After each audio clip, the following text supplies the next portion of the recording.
তো হ্যালো বন্ধুরা, আপনারা সবাই কেমন আছেন? তো শুভ সকাল। আমি দোকান খুলছি, দেখুন। তারপরে আমি কাঁচা লঙ্কাগুলো নামিয়ে নিচ্ছি। আগেরগুলো সবজিগুলো সাজিয়েছিলাম, তোমাদেরকে দেখাতে ভুলে গিয়েছিলাম। এই কাঁচা লঙ্কাগুলো দেখো আর বিমো জানাও। তারপর আমি 7টা বাজতে না বাইরে চা খেয়ে দোকানে বসে দিলাম।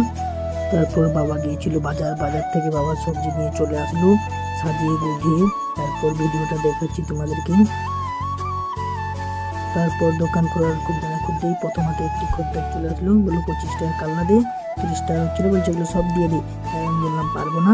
তারপর নিয়ে দিল, বললো 5 টাকা কাঁচা লঙ্কা আর একটি শাক ধার দিতে বললো। ধার দিতে হবে, ধার না দিলে দোকান চলবে না, খদ্দেরটা পালিয়ে যাবে।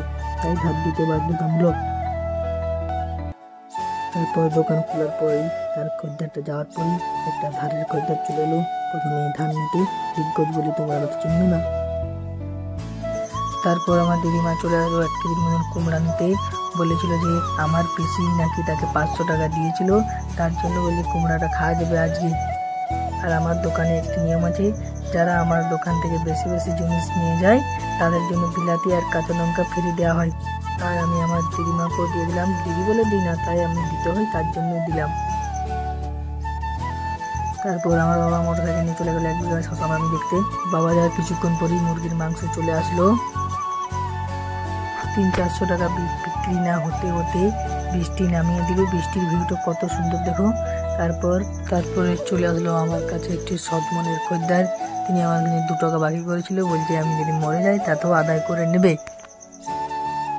ওই সৎ মনের খরিদ্দারটা যাওয়ার পর আমার দোকানে যা ভিড় লাগলো, আমি একাই দিতে পারছিলাম না, তাই আস্তে আস্তে করে দিয়ে দিলাম। একসঙ্গে 10টা খদ্দের আসছিল, ওদের কাছ থেকে প্রায় 1500 থেকে 1800 টাকা বিক্রি হয়েছিল।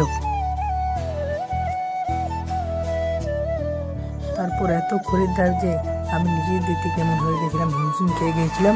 তার জন্য মোবাইল ব্যবহার করছিলাম, দেখছিলাম খরিদ্দারদের সাথেই ভালো ব্যবহার করতে হবে। দোকানদার খারাপ, খরিদ্দার লক্ষ্মী।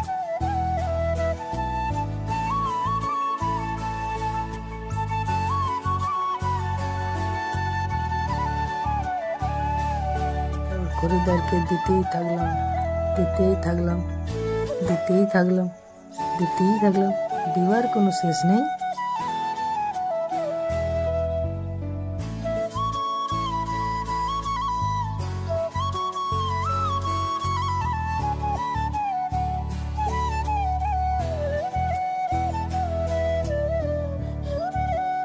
লোক যুগে কতই কি দিনে খাই মদ গাঁজা টাঁজা, আর আমি নিষ্পাপ একটি গুটকা খাই মাত্র সারাদিন।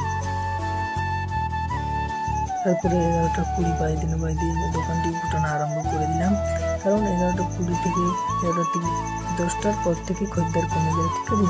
তার জন্য আমি কিছুক্ষণ বসতে বিক্রি হয় 100-200 টাকার মতো মাত্র। তার জন্য দোকানটা গোটাতে স্টার্ট করলাম। ওইদিকে বৃষ্টির জন্য 3-4 জন দাঁড়িয়ে ছিল, মা ছেলে বাবাতে কথা বলছিল, তা আমি গুলিয়ে নিচ্ছি ঝটপট করে। এদিকে হচ্ছে আমাদের সবজি রাখার শোরুম। তারপর আমি গুটে নিলাম, দোকান দিয়ে টিপট দিয়ে দিলাম। তারপর ওকে বাই, আমার বলো শেষ।